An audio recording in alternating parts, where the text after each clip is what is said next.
നമസ്കാരം. News and വ്യൂസിലേക്ക് സ്വാഗതം. 15 ലക്ഷം പ്രതീക്ഷിച്ചവരെ 17 രൂപ കൊടുത്ത് ഒതുക്കി നരേന്ദ്രമോദിയുടെ gimmick budget.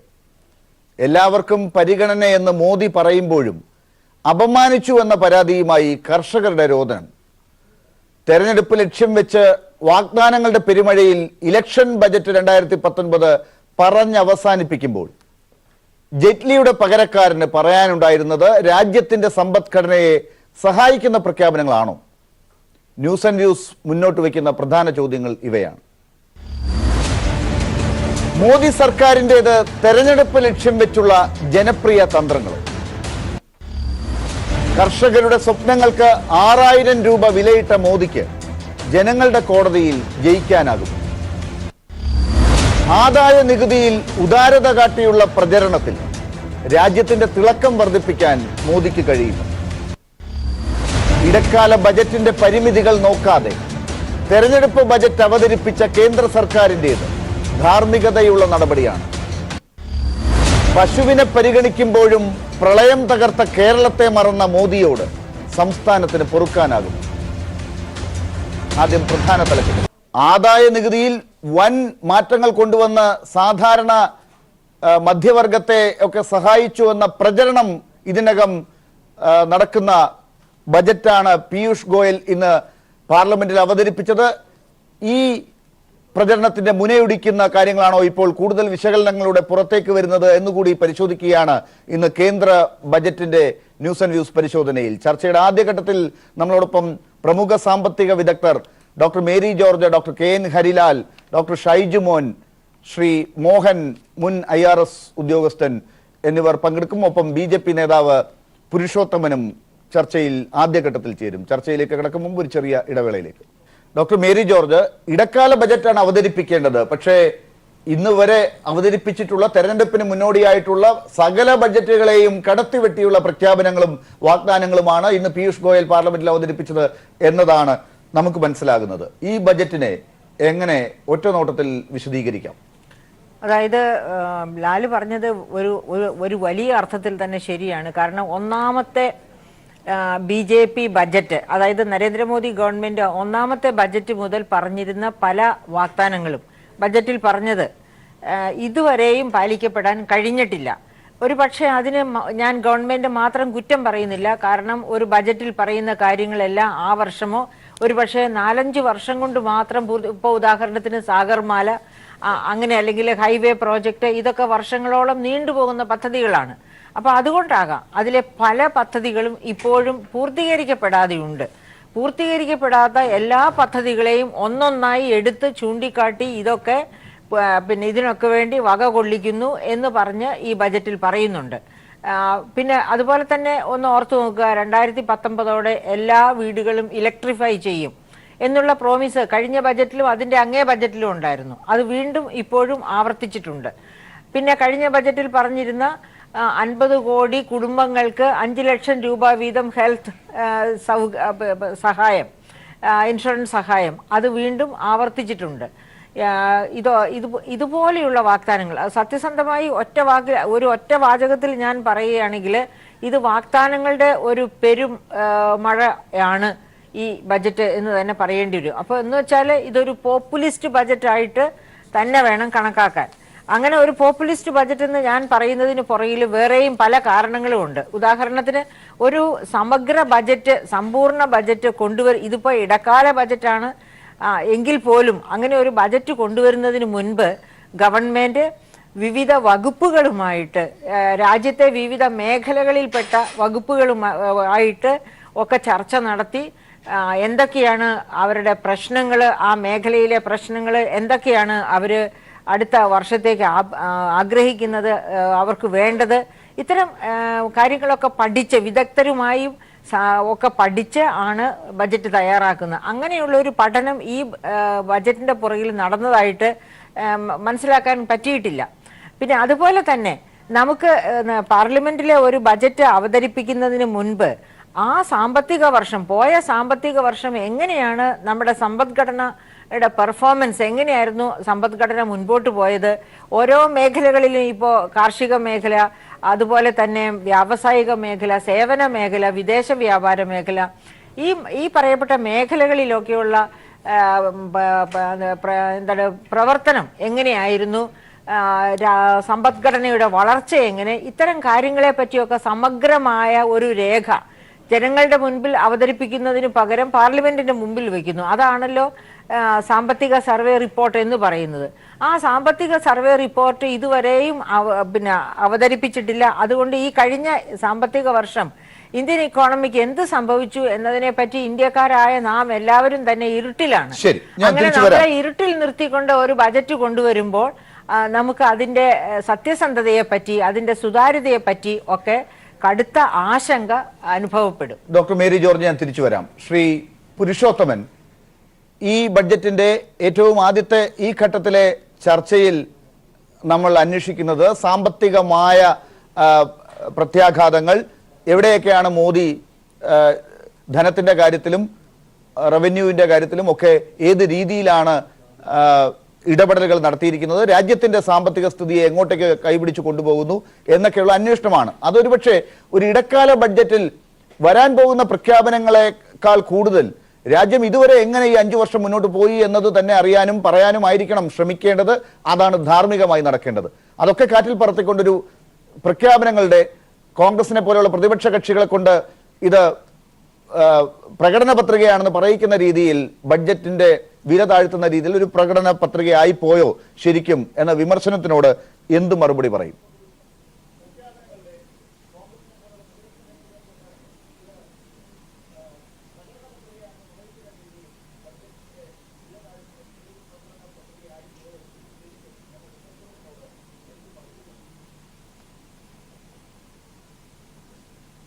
Hello Shri Purushothaman, താങ്കൾക്ക് കേൾക്കാമെങ്കിൽ. ഹലോ ശ്രീ പുരുഷോത്തമൻ, ഞാൻ താങ്കളിലേക്ക് തിരിച്ചു വരാം. ശബ്ദത്തിൽ ചെറിയ പ്രശ്നങ്ങളുണ്ട്, അദ്ദേഹത്തിന് കേൾക്കാനായിട്ടില്ല ഇതുവരെയും. ഡോക്ടർ മേരി ജോർജ്, നമുക്കൊരു പ്രധാനപ്പെട്ട കാര്യത്തിലേക്ക് പോകുമ്പോൾ ഇപ്പോൾ ഡോക്ടർ മേരി ജോർജ് തന്നെ ചൂണ്ടിക്കാട്ടിയതുപോലെ സാമ്പത്തിക സർവേ റിപ്പോർട്ട് ചർച്ച ചെയ്തിട്ടില്ല, അത് പുറത്തേക്ക് വിട്ടിട്ടില്ല. അതുപോലെ ഈ ഘട്ടത്തിൽ രാജ്യം എങ്ങോട്ടേക്ക് പോകുന്നു എന്നുള്ളത് സൂചിപ്പിക്കാതെ തെരഞ്ഞെടുപ്പിനെ ലക്ഷ്യമാക്കിയുള്ള കുറെ പ്രഖ്യാപനങ്ങൾ എന്നുള്ള നിലയ്ക്ക് മാത്രം കുറെ വാഗ്ദാനങ്ങൾ കൊടുക്കുക എന്നത് മാത്രമാണ് സംഭവിച്ചിരിക്കുന്നത്. എന്തുകൊണ്ടാണ് അങ്ങനെ പ്രതീക്ഷിക്കുന്നത് എന്നതാണ് എന്റെ ചോദ്യം ഡോക്ടർ മേരി ജോർജ് എന്ന സാമ്പത്തിക വിദഗ്ധയോട്. സാമ്പത്തിക സർവേ റിപ്പോർട്ടൊക്കെ അവതരിപ്പിച്ച് മുന്നോട്ട് പോകും എന്നത്, അങ്ങനെ ഒരു കീഴ്വഴക്കങ്ങളൊക്കെ മറികടന്ന് പോകുന്നതിന്റെ സൂചനകൾ നേരത്തെ തന്നെ ഉണ്ടല്ലോ. ഇപ്പോൾ കഴിഞ്ഞ ദിവസം പുറത്തു വന്നൊരു വലിയ റിപ്പോർട്ട് എന്താണ്? ഈ രാജ്യം കഴിഞ്ഞ 45 വർഷത്തിനിടയിൽ കണ്ടിട്ടുള്ളതിൽ വെച്ച് ഏറ്റവും വലിയ തൊഴിലില്ലായ്മയുടെ ചിത്രമാണ് ഇപ്പോൾ നൽകുന്നത്. ആ റിപ്പോർട്ട് പൂഴ്ത്തി വെച്ചത് പുറത്തേക്ക് വന്ന വാർത്തകളാണ് കഴിഞ്ഞ ദിവസം വന്നത്. അങ്ങനെ എല്ലാം പൂഴ്ത്തി വെച്ചുകൊണ്ട് ഇത്തരം റിപ്പോർട്ടുകൾ പൂഴ്ത്തി വെക്കുന്നു, സാമ്പത്തിക സർവേ റിപ്പോർട്ട് മാറ്റിവെക്കുന്നു. അങ്ങനെ രാജ്യം എവിടെ നിൽക്കുന്നു എന്ന് പുറത്തു പറയാതെയുള്ള ഇത്തരം പ്രഖ്യാപനങ്ങൾ കൊണ്ട് ഒരു ബഡ്ജറ്റ് കൊണ്ട് എന്താണോ ലക്ഷ്യം വെക്കുന്നത് ആ അർത്ഥത്തിലേക്ക് പോകുന്നുണ്ടോ രാജ്യം? തീർച്ചയായിട്ടും ഇത്തരം കാര്യങ്ങൾ, അതായത് 45 വർഷത്തെ ഏറ്റവും വലിയ തൊഴിലില്ലായ്മയാണ് ഇപ്പോൾ ഇന്ത്യ അനുഭവിച്ചുകൊണ്ടിരിക്കുന്നത് എന്ന് പറയുമ്പോൾ അത് പുറത്തറിയുന്നത് ഈ ഗവൺമെന്റിന് ഭയം ജനിപ്പിക്കുന്ന ഒന്നാണ്. കാരണം ഓരോ വർഷവും 2 കോടി തൊഴിൽ സൃഷ്ടിക്കും എന്ന് വാഗ്ദാനം ചെയ്താണ് ഭരണത്തിൽ വന്നത്. എന്നിട്ട് 45 വർഷത്തെ ഏറ്റവും താഴ്ന്ന തൊഴിൽ നിലയിലാണ് നിൽക്കുന്നത്. അത്തരത്തിലുള്ള സത്യങ്ങൾ പുറത്തു വന്നാൽ അത് അടുത്ത ഇലക്ഷന് അവർക്ക് ജയിക്കാനൊക്കില്ലെന്ന് മാത്രമല്ല, അതിന്റെ പ്രതികരണം മറ്റു പല രീതിയിലും ഉണ്ടാകാം. ഈവൻ അത് അന്താരാഷ്ട്ര തലത്തിൽ പോലും ഇപ്പൊ റേറ്റിംഗ് ഏജൻസീസിനൊന്നും അത്തരം സത്യങ്ങൾ അറിഞ്ഞുകൂടാ. അതുകൊണ്ടാണ് അവർ ഓരോ തരത്തിലുള്ള ഓരോ ജിമ്മിക്സ് കണ്ടിട്ട് ഒരു ഹൈ റേറ്റിംഗ് ഇന്ത്യക്ക് തന്നുകൊണ്ടിരിക്കുന്നത്. അപ്പം അങ്ങനെയുള്ള സാഹചര്യത്തിൽ ഇത്തരം കാര്യങ്ങൾ മൂടി വെക്കുക, തൽക്കാലത്തേക്കെങ്കിലും മൂടി വെക്കുക, അതാണ് ലക്ഷ്യമെന്ന് വേണം കരുതാനായിട്ട്. പക്ഷെ അങ്ങനെ പറയുമ്പോഴും ഈ ബഡ്ജറ്റിൽ ചില പ്രഖ്യാപനങ്ങളൊക്കെ ഉള്ളതിനെ എങ്ങനെ കാണണം എന്ന് കൂടി നമ്മൾ പരിശോധിച്ചാൽ, ഒരു പ്രഖ്യാപനം ഇതാണ്: വർഷത്തിൽ 6000 രൂപ കർഷകർക്ക് വരുമാനമായി അവർക്ക് നേരിട്ട് തന്നെ നൽകുമെന്നാണ്. 3 ഇൻസ്റ്റാൾമെന്റ് ആയിട്ടാണെന്നാണ് ഞാൻ മനസ്സിലാക്കുന്നത്. 2000 രൂപ പണമായി 3 ഇൻസ്റ്റാൾമെന്റ് ആയി നൽകും. അങ്ങനെ 6000 രൂപ ഒരു വർഷം കർഷകർക്ക് നൽകും എന്നാണ് ഇപ്പോൾ പറഞ്ഞിരിക്കുന്നത്. 2 ഹെക്ടർ വരെ ഭൂമിയുള്ളവർക്ക് എന്നത്. അതിനെ പെട്ടെന്ന് അങ്ങനെ വായിക്കാം. അതിനെ ഞാൻ രാവിലെ തന്നെ അതേപ്പറ്റി കമന്റ് ചെയ്തിരുന്നു. ഇന്ത്യയിലെ കർഷകരെ തീരെ മോശക്കാരായി കണ്ട് അവർക്ക് ഭിക്ഷ കൊടുക്കുന്ന ഒരു സമ്പ്രദായമായിട്ടാണ് ഞാൻ കാണുന്നത്. കാരണം ഇപ്പോൾ കേരളം പോലുള്ളൊരു സംസ്ഥാനത്ത് ചില കുടുംബങ്ങൾ 6000 രൂപയിൽ കൂടുതൽ ഭിക്ഷ തന്നെ കൊടുക്കാറുണ്ട്. അപ്പോൾ അങ്ങനെയുള്ള ഒരു സാഹചര്യത്തിൽ തന്നെയുമല്ല, നമ്മളിവിടെ സാമൂഹ്യ സുരക്ഷാ പെൻഷൻ തന്നെ 1100 ആയിരുന്നു 1200 ആക്കിയിരിക്കുന്നത്. അത് മന്ത്ലി ആണെന്ന് ഓർക്കണം.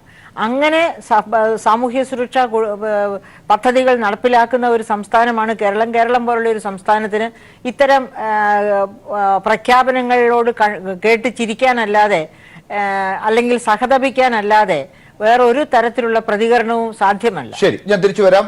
ശ്രീ മോഹൻ കൂടി നമ്മളോടൊപ്പം ചേർന്നിട്ടുണ്ട്. അദ്ദേഹത്തിലേക്ക് വരുന്നതിന് മുമ്പ് BJP നേതാവ് ശ്രീ പുരുഷോത്തമനിലേക്ക് പോവുകയാണ്. താങ്കൾക്ക് ഇപ്പോൾ കേൾക്കാമെന്ന് കരുതുന്നു. ശ്രീ പുരുഷോത്തമൻ, ഇവിടെ ഏറ്റവും വലിയ ഒരു പ്രചരണമായി ഇപ്പോൾ സർക്കാർ പറയുന്നതിൽ ഒന്ന്, കർഷകർക്ക് 6000 രൂപ കൊടുക്കുന്നു എന്നാണല്ലോ.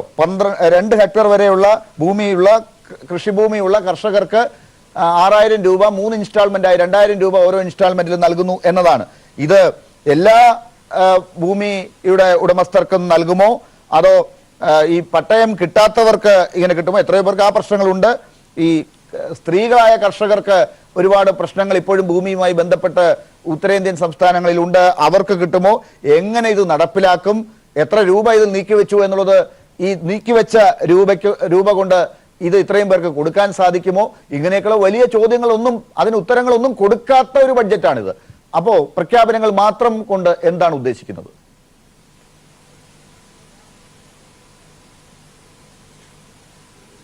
ഇത് വളരെ സുതാര്യമായ ഒരു ബജറ്റാണ്. ഇതിൻ്റെ അകത്ത് ഒന്നും മൂടി വെച്ചിട്ടുള്ള ബജറ്റല്ല.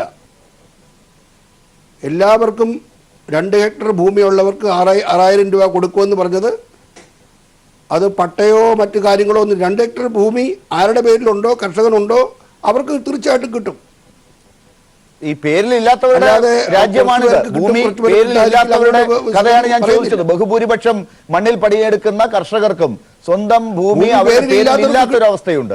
അവർക്ക് ഇത് കൊടുക്കുമോ എന്നതാണ് ആ കർഷകർ ഉറ്റുനോക്കുന്നത്. അവരിൽ പലരും സ്വന്തം ഭൂമി ഉള്ളവർ കാൽനടയായി നഗ്നപാതരായി ഈ ഡൽഹിയിലേക്ക് നടന്നതാണ്. കാലിൽ രക്തം പൊടിഞ്ഞത് നമ്മൾ കണ്ടതാണ്. അവർക്കാണ് ഉത്തരം കൊടുത്തത് എന്ന് ഇപ്പോൾ പറയുമ്പോൾ അവർക്ക് കിട്ടുമോ? അതെ, സ്വന്തമായി 2 ഹെക്ടർ ഭൂമി ഉള്ളവർക്ക് എല്ലാവർക്കും കിട്ടും 6000 രൂപ. എങ്ങനെ തെളിയിക്കും? ഈ 2 ഹെക്ടർ ഭൂമി അവർക്കുണ്ട് എന്ന് എങ്ങനെ തെളിയിക്കാം? 2 ഹെക്ടർ ഭൂമി സ്വന്തമായിട്ടുള്ളവർക്ക് എല്ലാവർക്കും കിട്ടും എന്ന് ബജറ്റിൽ പറയുന്നു. അവര് ബജറ്റിലെ പ്രഖ്യാപനം, ബജറ്റിൽ ഒരു ബഡ്ജറ്റ് ആകുമ്പോൾ അത് എങ്ങനെ നടപ്പിലാക്കുമെന്ന വ്യക്തമായ ആസൂത്രണം വേണമല്ലോ. എത്ര പേരുണ്ട് ഇങ്ങനെയുള്ളവർ എന്ന് പറയണമല്ലോ. ഈ ഭൂമിയുടെ കാര്യത്തിൽ, സ്ത്രീകളുടെ കാര്യത്തിലും ഭൂമി സ്വന്തം പേരിൽ പട്ടയം നൽകുന്ന അനേക ലക്ഷക്കണക്കിന് കർഷകരുണ്ട്. അവർക്ക് എന്താണ് സ്ഥിതി എന്നത് വ്യക്തമായി പറയുന്നില്ലല്ലോ. അപ്പോൾ എന്താണ് അക്കാര്യത്തിൽ നടക്കുക? ഇംപ്ലിമെന്റേഷൻ സ്ട്രാറ്റജി എന്താണ്? പട്ടയത്തിന്റെ കാര്യമോ മറ്റു കാര്യങ്ങളോ ഒന്നും ഈ ബജറ്റിൽ പരാമർശിച്ചിട്ടില്ല. അത് തന്നെയാണ് നമ്മുടെ 2 ഹെക്ടർ ഭൂമി ഏത് കർഷകനുണ്ടോ അവർക്ക് കിട്ടുമെന്ന് മാത്രമേ പറഞ്ഞിട്ടുള്ളൂ. ശരി, ശ്രീ മോഹൻ, ഞാൻ താങ്കളിലേക്ക് വരാം. ഒരൊറ്റ പോയിന്റിൽ ഞാൻ ശ്രീ മോഹനിലേക്ക് ഒന്ന് പോകട്ടെ. ശ്രീ മോഹൻ, ഈ പറയുന്ന റവന്യൂമായി ബന്ധപ്പെട്ടൊരു കാര്യമാണ്, അതുകൊണ്ടാണ് ശ്രീ മോഹനിലേക്ക് പെട്ടെന്ന് ഞാൻ എത്തിയത്.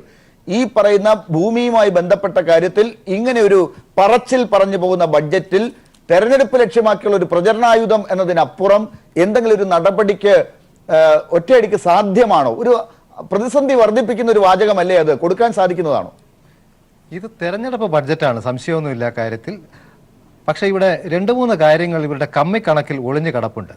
അതായത് റവന്യൂ ധനക്കമ്മി 3.4%, 3.3-ൽ നിന്ന് 3.4 ആയത് ഈ പ്രഖ്യാപനം മൂലമാണെന്നാണ് ധനമന്ത്രി ലോക്സഭയിൽ വ്യക്തമായി പറഞ്ഞത്. പക്ഷേ ഇതിൽ GST സെസ് ഇനത്തിൽ പിരിക്കുന്ന 90,000 കോടി രൂപ കേന്ദ്രത്തിന്റെ റെസീറ്റ് കണക്കിൽ ചേർത്തിരിക്കുകയാണ്. ഇത് ശരിക്കും കേന്ദ്ര സർക്കാരിന് അവകാശപ്പെട്ട പൈസയല്ല, സംസ്ഥാനങ്ങൾക്ക് വീതിച്ചു കൊടുക്കേണ്ട പൈസയാണ്. ഇതുകൂടി ചേർത്താൽ ധനക്കമ്മി 3.4 അല്ല 4% കിടക്കും. പിന്നെ ഈ പദ്ധതി പ്രഖ്യാപിക്കുന്നതിനോടൊപ്പം തന്നെ മഹാത്മാഗാന്ധി തൊഴിലുറപ്പ് പദ്ധതിയെ പറ്റി ഒരു അക്ഷരം പോലും ഈ ബഡ്ജറ്റ് പ്രസംഗത്തിൽ പറഞ്ഞിട്ടില്ല. മഹാത്മാഗാന്ധി തൊഴിലുറപ്പ് പദ്ധതിക്ക് 61,000 കോടി രൂപ പുതുക്കിയ എസ്റ്റിമേറ്റിലുള്ളത് 60,000 കോടി രൂപയായി വീണിരിക്കുകയാണ്. പ്രധാനമന്ത്രി ആവാസ് യോജന, സ്വച്ഛ് ഭാരതിനൊക്കെ 4,000 കോടി രൂപ കുറവാണ് അലോട്ട് ചെയ്തിരിക്കുന്നത്. ഇത്രയും കാര്യങ്ങൾ മുന്നോട്ട് പോകുമ്പോൾ 1,00,000 കോടി രൂപ 2 വർഷത്തേക്ക് വകയിരുത്തുന്നു എന്ന് പറയുന്ന ഈ പദ്ധതി എത്രത്തോളം യാഥാർത്ഥ്യമാകുമെന്നുള്ള കാര്യത്തിൽ വലിയ സംശയങ്ങളാണ് വരുന്നത്. കാരണം പദ്ധതിക്കൊരു രൂപരേഖ ഒരിടത്തും പറഞ്ഞിട്ടില്ല. ഇത് കർഷക തൊഴിലാളികൾക്കുണ്ടോ, ഭൂമി ഇല്ലാത്തവർക്കുണ്ടോ? ഇത് വലിയ ഒരു റൂറൽ ക്രൈസിസ് ഇന്ത്യയിൽ രൂപപ്പെട്ടപ്പോൾ അതിനൊരു ഉപരിതല സ്പർശിയായ ഉത്തരം എന്നതിനപ്പുറം പെട്ടെന്ന് മറ്റൊന്നും ഇതിനെപ്പറ്റി പറയാൻ കഴിയുന്നില്ല. കാരണം തെരഞ്ഞെടുപ്പ് കാലത്ത് വലിയൊരു ദോഷമായി തീരുന്നത് മുന്നിൽ കണ്ടുകൊണ്ട് അമിലറേറ്റ് ദ ഡിഫിക്കൽറ്റി ഇതൊരു ഉപരിതല സ്പർശിയായ പരിഹാരം, അതിൻ്റെ അപ്പുറം ഒന്നും ഇതിനെ കാണാൻ കഴിയും. ശ്രീ പുരുഷോത്തമൻ, അതാണ് നേരത്തെ ഡോക്ടർ മേരി ജോർജും പറഞ്ഞത്. അതായത് തെരഞ്ഞെടുപ്പ് കാലഘട്ടത്തിൽ നിങ്ങളോട് ചോദ്യങ്ങൾ ചോദിക്കുക കഴിഞ്ഞ 5 കൊല്ലം എന്ത് ചെയ്തു എന്നാണ്. നിങ്ങൾക്കൊരു സാമ്പത്തിക സർവേ റിപ്പോർട്ട് മുന്നോട്ട് വെക്കാൻ പറ്റുന്നില്ല. രാജ്യത്തിന്റെ നില എന്താണ് ഇപ്പോൾ സാമ്പത്തികമായി എന്ന് പറയാൻ പറ്റുന്നില്ല. തൊഴിലില്ലായ്മയുടെ കാര്യത്തിൽ പൂഴ്ത്തിവെച്ച റിപ്പോർട്ട് പുറത്തു വന്ന് ചർച്ച ചെയ്യുന്ന കാലമാണിത്. ഭരണഘടനാപരമായി ഒരു മുഴുവൻ ബഡ്ജറ്റ് അവതരിപ്പിക്കാൻ പറ്റാത്തൊരു ഘട്ടമുണ്ടായിട്ടും അത് തെരഞ്ഞെടുപ്പ് ലക്ഷ്യം വെച്ചു ഇപ്പോൾ ഇങ്ങനെ ഒരു അവതരണം നടത്തിയെന്ന ചീത്തപ്പേരും ഇപ്പോൾ നിങ്ങൾക്ക് വന്നുകൊണ്ടിരിക്കുന്നു. ആ ഘട്ടത്തിൽ ഈ പറഞ്ഞ സംശയങ്ങൾക്കുള്ള മറുപടി എന്താണ്? കണക്കുകളിൽ കൃത്രിമം കാണിച്ചുകൊണ്ടുള്ള ബഡ്ജറ്റിന്റെ കമ്മി ബഡ്ജറ്റ് എന്ന പ്രയോഗത്തെ കുറിച്ച് ഇപ്പോൾ ശ്രീ മോഹൻ ചൂണ്ടിക്കാട്ടിയ ആരോപണം കൂടി കേൾക്കേണ്ടി വരുമ്പോൾ എങ്ങനെയാണ് ഇതിനെയൊക്കെ നേരിടുക?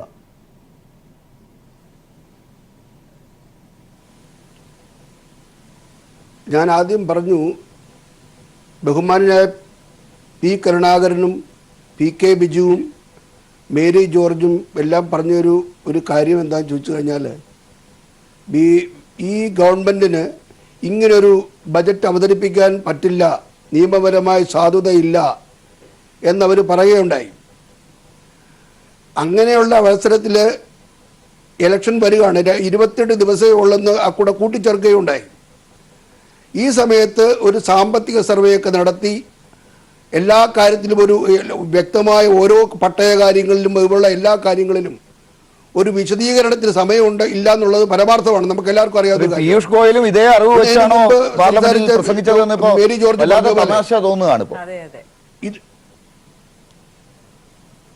എങ്ങനെ ശ്രീ പുരുഷോത്തമൻ, ഒരു സാമ്പത്തിക സർവേ റിപ്പോർട്ട് ഇലക്ഷൻ സർവേ നടത്തുന്നത് പോലെ ഒരാഴ്ച കൊണ്ടോ 2 ആഴ്ച കൊണ്ടോ ഇപ്പോൾ നടത്തുന്ന സർവേ അല്ല അത് അങ്ങേക്ക് അതിനെക്കുറിച്ച് അങ്ങ് ചിന്തിക്കാത്തത് കൊണ്ടാണെന്ന് എനിക്ക് തോന്നുന്നു. അതോ സാധാരണ ജനങ്ങളെ അങ്ങ് പറ്റിക്കാൻ വേണ്ടി പറയുന്നതാർക്കും ഇതില്ല?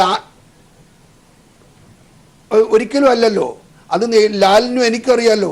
നമ്മളാരും ഈ ബജറ്റ് അവതരിപ്പിക്കുന്നവർ അത് ഈ ഗവൺമെന്റ് മോദി സർക്കാർ ആണെങ്കിലും ശരി, ഇതിനു മുമ്പുണ്ടായിരുന്ന സർക്കാരുകളാണെങ്കിലും ശരി, ഇവരെല്ലാവരും പഠിക്കാതെ ഉള്ളൊന്നും അല്ലല്ലോ.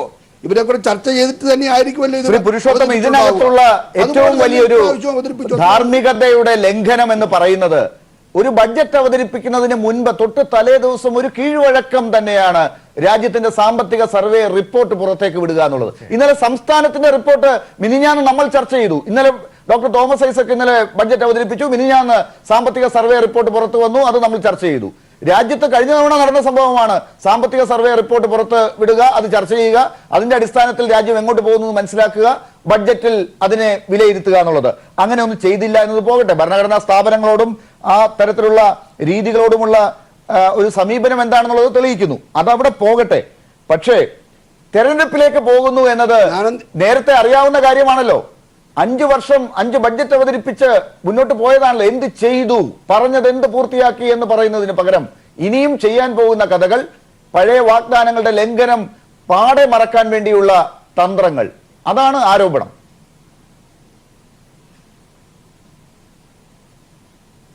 ചെയ്ത കാര്യങ്ങളെ അക്കമിട്ട് പറഞ്ഞതിന് ശേഷമല്ല ചെയ്യാൻ പോകുന്ന കാര്യത്തെക്കുറിച്ച് പറഞ്ഞിട്ടുള്ളത്. അത് വളരെ വ്യക്തമല്ലേ?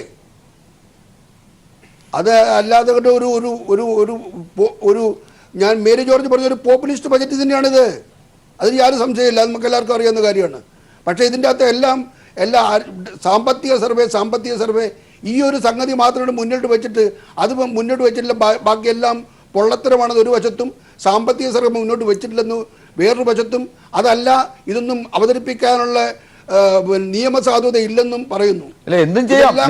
പൊട്ടി വായിക്കുമ്പം എന്താണ് ഇവരുടെ ഉദ്ദേശം? ഇവരുടെ ലക്ഷ്യം പ്രതിപക്ഷത്തിന്റെയും അല്ല ഇവരുടെ ഈ പറയുന്നവരെ ചർച്ച ചെയ്യുന്നവരുടെ ഉദ്ദേശം എന്താണ്?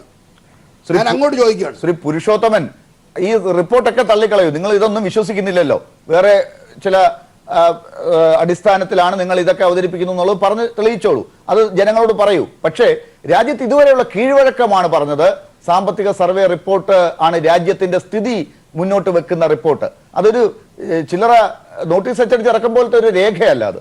അത് എത്രയോ ചർച്ച ചെയ്ത് എത്രയോ പഠനങ്ങൾ നടത്തി ഈ ബഡ്ജറ്റുകളെയൊക്കെ മനസ്സിലാക്കിക്കൊണ്ട് രാജ്യത്ത് നടക്കുന്ന ഓരോ സ്ഥിതിഗതികളും എന്താണെന്നുള്ളത് വ്യക്തമായി പുറത്തേക്ക് പറയുന്ന രേഖയാണത്.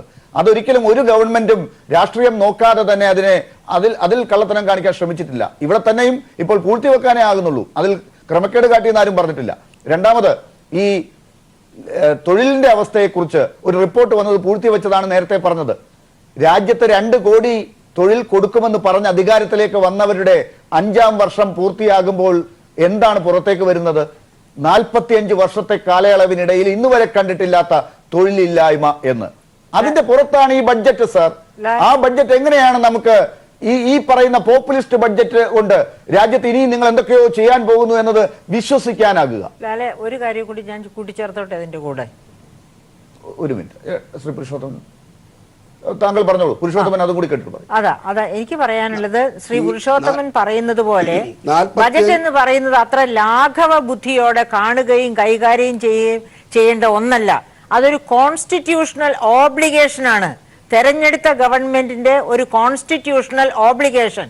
കോൺസ്റ്റിറ്റ്യൂഷന്റെ 112-ാം വകുപ്പ് അനുസരിച്ചാണ് ഒരു ഗവൺമെന്റ്, തെരഞ്ഞെടുക്കപ്പെട്ട ഒരു ഗവൺമെന്റ് ബജറ്റ് അവതരിപ്പിക്കുന്നത്. അതിന് അതിൻ്റെതായ സാങ്ക്ടിറ്റി ഉണ്ട്.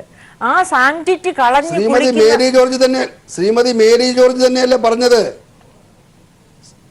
ശ്രീമതി മേരി ജോർജ് തന്നെയല്ലേ പറഞ്ഞത് ഇതിന് നിയമസാധുത ഇല്ല, ഇത് ഈ ഗവൺമെന്റ് അവതരിപ്പിക്കാൻ പറ്റില്ലെന്ന് മേരി ജോർജ് തന്നെയല്ലേ പറഞ്ഞത്? ഞാൻ പറഞ്ഞിട്ടില്ല. ഇപ്പോൾ ഈ ഗവൺമെന്റ് വകുപ്പ് പ്രകാരമാണെന്ന് ഇപ്പൊ പറയുന്നതിന്റെ കാര്യം മനസ്സിലാവുന്നില്ല. ശ്രീ പുരുഷോത്തമൻ, അതല്ല ഇതിന്റെ അടിസ്ഥാനം. ഒരു ബഡ്ജറ്റ് അവതരിപ്പിക്കാൻ നരേന്ദ്രമോദി സർക്കാരിന് അധികാരമുണ്ട്, അത് അദ്ദേഹത്തിന് ചെയ്യാം. പക്ഷേ പുറത്തേക്ക് പോകുന്ന ഒരു ഗവൺമെന്റ്, ഇതാ ഒരു 2 ആഴ്ചക്കപ്പുറം തെരഞ്ഞെടുപ്പ് പ്രഖ്യാപനം വരാൻ പോകുന്ന ഒരു ഘട്ടമാണ്, നോട്ടിഫിക്കേഷൻ വരാൻ പോകുന്ന ഒരു ഗവൺമെന്റ് ആണ്. പുറത്തേക്ക് പോകാൻ പോകുന്ന ഒരു ഗവൺമെന്റിന് ചെയ്യാൻ പറ്റുന്നത് ഒരു വോട്ട് ഓൺ അക്കൗണ്ട് അല്ലെങ്കിൽ ഒരു ഇടക്കാല ബഡ്ജറ്റ് അവതരിപ്പിക്കുക എന്നുള്ളതാണ്. വലിയ ടാക്സ് പ്രപ്പോസൽസ് ഒന്നും ഇല്ലാത്ത കാര്യങ്ങൾ അടുത്ത 3 മാസത്തേക്ക് നടത്തിക്കൊണ്ടുപോകാൻ സാധിക്കുന്ന, അതിനിടയിൽ നിങ്ങൾക്ക് വേണമെങ്കിൽ രാഷ്ട്രീയമായി ഉപയോഗപ്പെടുത്താം, കഴിഞ്ഞ കാലങ്ങളിൽ എന്ത് ചെയ്തു എന്ന് പറയാം. അതെല്ലാം മാറ്റിവെച്ചുകൊണ്ട് സാമ്പത്തിക സർവേ റിപ്പോർട്ട് പറയാതെ ഈ കാര്യങ്ങൾ ഇനി ചെയ്യാൻ പോകുന്നു എന്ന് പറയുമ്പോൾ 5 കൊല്ലം നിങ്ങൾ ചെയ്യാത്തത് ഈ പ്രഖ്യാപനത്തിലൂടെ എങ്ങനെ വിശ്വസിക്കും?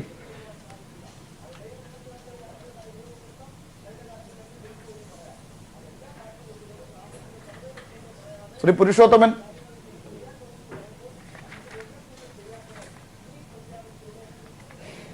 തൽക്കാലം അദ്ദേഹം സാങ്കേതിക തടസ്സം കൊണ്ട് ഭാഗ്യവാനാണ്. ഇപ്പോൾ ഡോക്ടർ ഷൈജു മോനും നമ്മളോടൊപ്പം ചേർന്നിട്ടുണ്ട്. ശ്രീ മോഹൻ, താങ്കളിലേക്ക്. ഇപ്പോൾ ഈ കാര്യത്തിൽ ഈ കർഷകരുടെ കാര്യം ഞാൻ നേരത്തെ ചോദിച്ചു. ആ കൂട്ടത്തിൽ തന്നെയാണ് മത്സ്യത്തൊഴിലാളികളും ഈ മറ്റ് കൃഷി ചെയ്യുന്ന ആളുകൾ, ഈ ലൈഫ് സ്റ്റോക്ക്, ഈ മാടിൻ്റെയും ഒക്കെ മേഖലയിൽ കൃഷി നടത്തുന്ന ആളുകൾ, ഇവർക്കൊക്കെ ഇതുവഴി പരിഹാരം കിട്ടും, അവർക്ക് ചില നേട്ടം ഉണ്ടാകുമെന്നൊക്കെ പറഞ്ഞത്. അതെല്ലാം ഈ കൂട്ടത്തിൽ വരുന്നതാണ്. താങ്കൾ ഇപ്പോൾ സൂചിപ്പിച്ചതുപോലെ തന്നെ അസംഘടിത വിഭാഗത്തെ ആണ് പിന്നീട് ഉയർത്തിക്കാട്ടുന്നത്. വലിയൊരു മാജിക്കാണ്. ഈ 15 ലക്ഷത്തിന്റെ കഥ പറഞ്ഞതുപോലത്തെ ഒരു ഘട്ടമാണ് ഈ അസംഘടിത മേഖലയെക്കുറിച്ച് പറഞ്ഞതെന്നാണ് പറയുന്നത്. 20 വയസ്സുകളിൽ നിൽക്കുന്ന ചെറുപ്പക്കാരായ അൺഓർഗനൈസ്ഡ് ആയിട്ടുള്ള ആളുകൾക്ക് വേണ്ടിയിട്ടുള്ള ഒരു പ്രഖ്യാപനം എന്നുള്ളത് യാഥാർത്ഥ്യത്തോട് അടുത്ത് നിൽക്കുന്നതാണോ ശ്രീ മോഹൻ? ഇതിന് മുഖവരയായി 2 കാര്യങ്ങൾ കൂടി പറയാനുണ്ട്. തൊഴിലില്ലായ്മയെ സംബന്ധിച്ച് ഒരു റിപ്പോർട്ട് സർക്കാർ പൂഴ്ത്തിവെച്ചു എന്നാണ് നമ്മൾ ഇതുവരെ പറഞ്ഞു വരുന്നത്. അതല്ല, 1972-73 മുതൽ നാഷണൽ സാമ്പിൾ സർവേ ഓർഗനൈസേഷൻ എല്ലാ 4 വർഷം കൂടുമ്പോഴും തൊഴിലിനെയും തൊഴിലില്ലായ്മയെ പറ്റിയും പ്രൈവറ്റ് ഫൈനൽ കൺസംഷൻ ഉപഭോഗ ചെലവിനെ പറ്റിയും വളരെ വിലപ്പെട്ട വിവരങ്ങൾ പൊതുജന മധ്യത്തിൽ വെക്കാറുണ്ട്. ഇത് 2011-12 ഏറ്റവും അവസാനമായി നമുക്ക് ലഭിച്ചിട്ടുള്ളത്. ഈ 5 വർഷം സ്ഥായിയായി നിലനിൽക്കുന്ന ഒരു പതിവിനെയാണ്, കീഴ്വഴക്കത്തെയാണ് തെറ്റിച്ചിരിക്കുന്നത്. അപ്പോൾ ഇന്ത്യയിലെ തൊഴിലില്ലായ്മയെ പറ്റി ഔദ്യോഗികമായ ഒരു ഡാറ്റാബേസ് ഇന്ന് അവൈലബിൾ അല്ല. പിന്നെ സാമ്പത്തിക സർവേ എന്തുകൊണ്ട് നിന്നു? 2017 സാമ്പത്തിക സർവേ എടുത്ത് പരിശോധിച്ചാൽ അതിലൊരു പാരഗ്രാഫ് അരവിന്ദ് സുബ്രഹ്മണ്യൻ എഴുതിയിട്ടുണ്ട്. ഞാൻ അദ്ദേഹത്തോടുള്ള എല്ലാ ബഹുമാനവും നിലനിർത്തിക്കൊണ്ട് പറയുകയാണ്. നോട്ട് നിരോധനത്തിന് ശേഷം ഫയൽ ചെയ്യപ്പെട്ട ആദായ നികുതി റിട്ടേണുകളിൽ നിന്നും ഗണ്യമായ ഒരു നികുതിയും സർക്കാരിന് ലഭിച്ചില്ല എന്ന അസുഖകരമായ ഒരു സത്യം അതിൽ പറഞ്ഞു. അതിനുശേഷം സാമ്പത്തിക സർവേ റിപ്പോർട്ട് വെളിച്ചം കണ്ടിട്ടില്ല. ഇനി ഈ അസംഘടിത മേഖലയ്ക്കും മറ്റും കൊടുത്തിട്ടുള്ള ചെറിയ കാര്യങ്ങളാണെങ്കിൽ ഞാനതിനെ സ്വാഗതം ചെയ്യുകയാണ്. പക്ഷേ നിലവിലുള്ള കേന്ദ്രാവിഷ്കൃത പദ്ധതികൾ, തൊഴിലുറപ്പ് പദ്ധതി ഇവയെല്ലാം അവഗണിച്ചുകൊണ്ട്, ഇവയ്ക്കുള്ളതെല്ലാം വെട്ടിക്കുറച്ചുകൊണ്ട്, സംസ്ഥാനങ്ങളുടെ ധനസ്ഥിതിയെ ഞെരുക്കിക്കൊണ്ട് ഇത് മാത്രം പ്രഖ്യാപിച്ചാൽ തീരുന്നതാണോ ഇന്ത്യൻ സമ്പദ്ഘടനയുടെ പ്രശ്നം എന്നുള്ളതാണ് ഇവിടുത്തെ കഥ. ശരി, അതിനകത്ത് തന്നെ വേറെ പ്രശ്നം കൂടിയുണ്ട്. ഡോക്ടർ ഷൈജുമോൻ, ഒരുപക്ഷെ താങ്കൾക്ക് അതിനോട് കൂട്ടിച്ചേർക്കാൻ സാധിക്കും എന്ന ഡോക്ടർ ഹരിലാലും നമ്മളോടൊപ്പം ചേർന്നിട്ടുണ്ട്. ഡോക്ടർ ഷൈജുമോൻ, അതായത് ഈ യുവാക്കൾക്ക്, അസംഘടിതരായ വിഭാഗങ്ങൾക്ക് ഒരു വലിയ പ്രഖ്യാപനം നടത്തിയിരിക്കുന്നത് ഇങ്ങനെയാണ്. അതായത് അവർ ഇപ്പോൾ ഒരു പദ്ധതിയിൽ ചേർന്നാൽ, അതിന് പണം മുടക്കണം, ആ പദ്ധതിയിൽ ചേർന്നാൽ 60 വയസ്സ് അവർക്ക് കഴിയുമ്പോൾ മാസം 3000 രൂപ പെൻഷൻ എന്നാണ് പറയുന്നത്. ഇപ്പൊ 20 വയസ്സുള്ള ഒരാൾ 60 വയസ്സ് കഴിയുമ്പോൾ മാസം 3000 രൂപ പെൻഷൻ, ഇതാണ് ആ സ്കീം. 20 വയസ്സെന്ന് പറഞ്ഞിട്ടുണ്ട്, യുവാവ് എന്താണെന്ന് ഡിഫൈൻ ചെയ്തിട്ടില്ല. ശരി, ഏറ്റവും പ്രധാനപ്പെട്ട പ്രശ്നം, ഇപ്പൊ 50 വയസ്സുള്ള ഒരാളിന് പറ്റുമോ? അത് യുവാവാണോ? 30 വയസ്സുള്ള ആൾ യുവാവാണോ? ഏതാണ് യുവാവ്? ഏതാണ്? നടപ്പിലാക്കാൻ പറ്റുന്നതിന് ബുദ്ധിമുട്ടുള്ളതാണ്. അല്ല, അതാ പറഞ്ഞത്. അപ്പൊ അസംഘടിത മേഖലയ്ക്ക് ഈ ഒരു പ്രോഗ്രാം കൊണ്ടുവരുന്നത് വളരെ വളരെ നല്ല ഒരു കാര്യമാണ്. കാരണം അസംഘടിത മേഖലയ്ക്ക് ആരും ശ്രദ്ധിക്കാതിരിക്കുന്ന ഒരു സമയമായിരുന്നു, ഇത് കൊണ്ടുവന്നത് നല്ലതാണ്. പക്ഷേ അത് എങ്ങനെ കൊണ്ടുവരുന്നു എന്നുള്ള ഡീറ്റെയിൽസ് വരാനിരിക്കുന്നേ ഉള്ളൂ. ആ ഡീറ്റെയിൽസ് വന്നാലേ അറിയാൻ പറ്റൂ അസംഘടിത മേഖലയിലേക്ക്, അല്ലെങ്കിൽ അവർക്ക് പ്രയോജനം ചെയ്യുന്നതാണോ, അവർക്ക് കൂടുതലായിട്ട് ഇതൊരു പെൻഷൻ മാത്രമാണോ, അതോ ഈ കോൺട്രിബ്യൂട്ട് ചെയ്യുന്നതിന്റെ അത്ര തന്നെ പെൻഷൻ കിട്ടുമോ? ഇപ്പൊ 20 വയസ്സുള്ള ബഡ്ജറ്റിലല്ലേ വരേണ്ടത്, അതിൽ അത് ഇത്തവണത്തെ ബഡ്ജറ്റ് അല്ലല്ലോ, ഇത്തവണത്തെ ബഡ്ജറ്റായിട്ടല്ല പ്രഖ്യാപിച്ചിരിക്കുന്നത്. ശരിക്കും ഓട്ടോ ഓൺ അക്കൗണ്ടാണ്. ഈ ബഡ്ജറ്റ് നിലനിൽക്കുന്നതല്ലോ. ഈ ജൂണിൽ അടുത്ത ഗവൺമെന്റ് വന്നു കഴിഞ്ഞാൽ പുതിയ ബഡ്ജറ്റ് വരണം. പുതിയ ബഡ്ജറ്റ് എങ്ങനെ ആയിരിക്കണം എന്ന് പറഞ്ഞാൽ എന്താണ്, അടുത്ത ഇത് കണ്ടിന്യൂ ചെയ്യാം. പക്ഷെ ഒരു കാര്യമുണ്ട്, ഇതിനകത്ത് പ്രഖ്യാപിച്ചിരിക്കുന്ന ചില പ്രഖ്യാപനങ്ങളുണ്ട്. അത് ഇത് ചിലപ്പോൾ മാറ്റിയേക്കാം. പ്രഖ്യാപനങ്ങൾ പലതും കണ്ടിന്യൂ ചെയ്യേണ്ടി വരും. കാരണം ഏത് ഗവൺമെന്റ് വന്നാലും പ്രഖ്യാപനം കണ്ടിന്യൂ ചെയ്യേണ്ടി വരും. അവിടെ ഇൻകം ലിമിറ്റ് കൂട്ടി, അത് തീർച്ചയായിട്ടും ഇനി ഒരാൾക്ക് പിന്നോട്ട് പോകാൻ പറ്റില്ല. അല്ലെങ്കിൽ എന്താണ്, കർഷക മേഖലയിൽ എന്താണ്, വർഷം തോറും 6000 രൂപ, അല്ലെങ്കിൽ നമ്മൾ അതർ വേർഡ്സ് മാസം തോറും 500 രൂപ വെച്ച് കൊടുക്കുന്നു. പക്ഷേ ഡോക്ടർ ഷൈജുമോൻ, ആ കാര്യത്തിൽ ഞാൻ ഡോക്ടർ KN ഹരിലാലിലേക്ക് ആ ചോദ്യം ഇടുകയാണ്. താങ്കൾ പറഞ്ഞതിൽ നിന്നാണ് വരുന്നത്. എന്നിട്ട് ഞാൻ ഒരു ഇടവേളയിലേക്ക് പോവാം. ഈ വരുമാനത്തിന്റെ കാര്യം ഇപ്പോൾ ഈ കേന്ദ്ര സർക്കാർ കൂട്ടിയിരിക്കുന്നത്, ആദായ നികുതിയുടെ ലിമിറ്റ് വർദ്ധിപ്പിച്ചു എന്ന വലിയ പ്രചരണമാണ് ഉച്ച മുതൽ വന്നുകൊണ്ടിരിക്കുന്നത്. അതെ, അതിലേക്ക് ഞാൻ വരാം. അപ്പോ ആ കാര്യത്തിൽ ഇപ്പോൾ ഡോക്ടർ ഷൈജുമോൻ പോലും വിശ്വസിച്ചിരിക്കുന്നത് നമ്മുടെ കാര്യം ഏതാണ്ട് ഓക്കെ ആയി എന്നാണല്ലോ. ആ കാര്യത്തിൽ ഒരു സംശയമുണ്ട് ഡോക്ടർ KN ഹരിലാൽ. അതായത് ഈ 5 ലക്ഷം വരെയുള്ള വരുമാനത്തിന് ആദായ നികുതി കൊടുക്കണ്ട എന്ന് പറഞ്ഞിരിക്കുന്നത് വഴി ആശ്വാസം കൊള്ളുന്ന സർക്കാർ ജീവനക്കാർ, മറ്റ് ആദായം കിട്ടുന്ന ആളുകൾ, അവർക്ക് ആശ്വസിക്കാൻ ശരിക്കും വകയുണ്ടെന്ന് താങ്കൾക്ക് മനസ്സിലാകുന്നുണ്ടോ? യഥാർത്ഥത്തിൽ ഈ ബജറ്റ് കേൾക്കുമ്പോൾ ജനാധിപത്യത്തെക്കുറിച്ചും അതുപോലെ തന്നെ തെരഞ്ഞെടുപ്പിനെ കുറിച്ചൊക്കെ കൂടുതൽ ബഹുമാനം വരികയാണ്. കാരണം കഴിഞ്ഞ 5 വർഷക്കാലം ഗവൺമെൻറ് ചിന്തിക്കാത്ത കാര്യം ഈ തെരഞ്ഞെടുപ്പ് അടുത്തപ്പോൾ, പ്രത്യേകിച്ചും കഴിഞ്ഞ അസംബ്ലി തെരഞ്ഞെടുപ്പിൽ വലിയ സെറ്റ് ബാക്ക് ഉണ്ടായപ്പോൾ, കൃഷിക്കാരുടെ പ്രക്ഷോഭം ഉണ്ടായപ്പോൾ, ഗ്രാമീണ മേഖല എതിരാണെന്ന് വ്യക്തമായപ്പോൾ ഒരു റിയലൈസേഷൻ ഗവൺമെൻറ് വന്നിരിക്കുന്നു. പഴയ ഭാരതത്തിനെ അവഗണിച്ചുകൊണ്ട് മുന്നോട്ട് പോകാൻ കഴിയില്ല എന്നുള്ളത്. അതിൻ്റെ അടിസ്ഥാനത്തിൽ കുറേ പ്രഖ്യാപനങ്ങൾ വന്നിട്ടുണ്ട്. ആ പ്രഖ്യാപനങ്ങൾ പൊതുവെ പ്രൈമ ഫെസിയ അത് നല്ലതാണെന്ന് തോന്നും. പക്ഷേ നമുക്കറിയാം അതിൻ്റെ വിശദാംശങ്ങൾ വർക്കൗട്ട് ചെയ്തിട്ടില്ല. വിശദാംശങ്ങൾ വർക്കൗട്ട് ചെയ്യാത്തത് കൊണ്ട് തന്നെ ഈ ചർച്ചകളിലൊക്കെ വലിയ കൺഫ്യൂഷൻ നിലനിൽക്കുകയാണ്. ഇപ്പോൾ താങ്കൾ പറഞ്ഞ, ഡോക്ടർ ലാൽ പറഞ്ഞ ഇൻകം ടാക്സിൻ്റെ കാര്യത്തിലും ഇൻകം ടാക്സ് വിദഗ്ധന്മാർക്ക് പോലും വ്യക്തമായിട്ടുള്ളൊരു ഉത്തരവില്ല. അത് ഫൈൻ പ്രിൻ്റ്, ഫിനാൻസ് ബില്ലിൻ്റെ കൂടുതൽ ഡീറ്റെയിൽസ് വന്നെങ്കിൽ മാത്രമേ നമുക്ക് അതിനകത്തൊരു വ്യക്തത ഉണ്ടാവാൻ കഴിയൂ. പക്ഷേ ഈ ഇൻകം ടാക്സിൽ ഈ ലോവർ സ്ലാബ്സിലുള്ളവർക്ക് കൺസെഷൻ കൊടുക്കുക, അതുപോലെ തന്നെ ബാങ്ക് ഡിപ്പോസിറ്റ്സ് ഇപ്പം വളരെ അൺഅട്രാക്റ്റീവ് ആയിരിക്കുകയാണ്. ബാങ്ക് ഡിപ്പോസിറ്റിലും പോസ്റ്റൽ ഡിപ്പോസിറ്റിൻ്റെയും കാര്യത്തിൽ TDSൽ ചില മാറ്റങ്ങൾ വരുത്തുക, കൃഷിക്കാർക്ക് ഒരു ബേസിക് ഇൻകം കൊടുക്കുക തുടങ്ങിയ കാര്യങ്ങളൊക്കെ പ്രത്യക്ഷത്തിൽ സ്വീകാര്യമാണ്. പക്ഷേ ഇത് തെരഞ്ഞെടുപ്പ് അടുത്തപ്പോഴാണ് ഇങ്ങനെ വളരെ അസംസ്കൃതമായ രീതിയിലാണെങ്കിലും ഇത്തരം പ്രോജക്റ്റുകൾ പ്രഖ്യാപിക്കാൻ തോന്നിയത് എന്നുള്ളതാണ് പ്രത്യേകം അടിവരയിട്ട് കാണേണ്ട കാര്യം. ശരി, അതൊരു രാഷ്ട്രീയപരമായ ചോദ്യം തന്നെയാണ്. പക്ഷേ ഒരു ഇടവേളയിലേക്ക് പോകുന്നതിന് മുമ്പ് ശ്രീ മോഹൻ, ഇപ്പോൾ ഈ ചോദ്യം തന്നെ അവിടെ അവസാനിപ്പിച്ചിട്ട് അടുത്ത ഇടവേളയിലേക്ക് പോകാമെന്ന് വിചാരിച്ചിട്ടാണ്. അതായത് ഇപ്പോൾ ഈ ചില ആളുകൾക്ക് ആശ്വാസം ഉണ്ടാകുന്നു എന്ന് പറഞ്ഞല്ലോ ഈ ആദായ നികുതിയുടെ കാര്യത്തിൽ. പക്ഷെ അത് അങ്ങനെ ആശ്വസിക്കേണ്ടതില്ല എന്നൊരു കമന്റ് താങ്കൾ തുടങ്ങി വെച്ചു നേരത്തെ. അതെന്തുകൊണ്ടാണ്? ആശ്വസിക്കേണ്ടെന്ന് ഞാൻ പറഞ്ഞില്ല. പക്ഷെ ഈ ആദായ നികുതി പരിധി ഉയർത്തി എന്ന് മീഡിയ മുഴുവനും പാർലമെന്റിലും ഉണ്ടാക്കി വെച്ച ഒരു ഫെസേഡ് ഉണ്ടല്ലോ, ഹൈപ്പ്, അത് തെറ്റാണ്. കാരണം ആദായ നികുതി പരിധി ഇന്നും 2.5 ലക്ഷത്തിൽ തന്നെയാണ് നിൽക്കുന്നത്. 5 ലക്ഷം വരെ ഉള്ളവരുടെ നികുതിക്ക് ഫുൾ റിബേറ്റ് കൊടുക്കുമെന്നാണ് ഫൈൻ ബില്ലിൽ പറഞ്ഞത്. 87A പ്രകാരം അവർക്ക് നികുതി അടച്ച് നികുതി കിഴിവ് കാണിക്കാം. അവരിന്നും ആദായ നികുതി വലയിൽ തന്നെയാണ്. അവർ റിട്ടേൺ ഫയൽ ചെയ്ത് വേണം നികുതി കിഴിവ് ക്ലെയിം ചെയ്യാൻ. ഈ ആർക്കെങ്കിലും ഇതിൽ 1 രൂപ കൂടിയാൽ മുഴുവൻ ഇൻകത്തിന് അവർ കൊടുക്കേണ്ടി വരും. പരിധി ഉയർത്തി എന്ന് വെച്ചാൽ അതിന് മുകളിലുള്ളതിൽ നിന്നും 0-ൽ നിന്നാണ് തുടങ്ങുന്നത്. ഇത് വീണ്ടും 2.5 ലക്ഷത്തിൽ നിന്ന് തന്നെ തുടങ്ങും. അതാണ് അതിന്റെ ഒരു അരിത്തമെറ്റിക്കൽ ഡിഫറൻസ്. അതായത് 5 ലക്ഷത്തിന് മുകളിൽ 1 രൂപയെങ്കിലും കൂടുതലുള്ള ഒരാൾക്ക് ഈ ബെനിഫിറ്റ് ഇല്ല. 2.5 ലക്ഷത്തിൽ നിന്നുള്ള ഡിഗ്രി നികുതി പിന്നെയും കൊടുക്കണം, ഈ ബെനിഫിറ്റ് ഇല്ല. അതാണ് പറയാതെ പറഞ്ഞിരിക്കുന്നത്. നേരത്തെയുള്ള അവസ്ഥ തന്നെയാണ്. നേരത്തെയുള്ള അവസ്ഥ തന്നെയാണ്. ഡബിൾ ലൈസൻസ് ഫൈൻ പ്രിന്റ് അതുണ്ട് അവിടെ. ശരി, അപ്പൊ ഇതുപോലുള്ള മാജിക്കുകളാണ് നടക്കുന്നത്. ചെറിയ ചെറിയ മാജിക്കാണ്, ചെറിയൊരു ഇടവേളയാണ്. അത് റിബേറ്റ് ആണ്. ശ്രീ പുരുഷോത്തമൻ, ഈ കാര്യത്തിൽ ഇപ്പോൾ ഓരോ കാര്യങ്ങളും എടുത്ത് പരിശോധിക്കുമ്പോൾ ഏത് പദ്ധതിയാണെങ്കിലും അതിനകത്ത് എങ്ങനെ നടപ്പിലാക്കുമെന്ന കാര്യത്തെക്കുറിച്ച് ആശങ്കകളും തർക്കങ്ങളും സംശയങ്ങളും തന്നെയാണ് ബാക്കി. കാരണം ഇതിനകത്ത് പറഞ്ഞിട്ടില്ല ബഡ്ജറ്റിനകത്ത് എങ്ങനെയാണ് പ്ലാൻ എന്നുള്ളത്. അതൊക്കെ ഞങ്ങൾ ഇനി തീരുമാനിക്കും എന്ന് പറയുന്ന ഒരു രാഷ്ട്രീയ ഉത്തരമാണ് താങ്കൾ പറയുന്നതെങ്കിൽ കഷ്ടമെന്നേ പറയാനുള്ളൂ. പക്ഷേ ഇത് പ്രചരണത്തിന് വേണ്ടി മാത്രം തെരഞ്ഞെടുപ്പിന് മുമ്പേ ഒരു പ്രകടന പത്രിക അവതരിപ്പിച്ചു എന്നതിനപ്പുറം ആരും വില കൽപ്പിക്കുന്നില്ല. പുരുഷോത്തമൻ,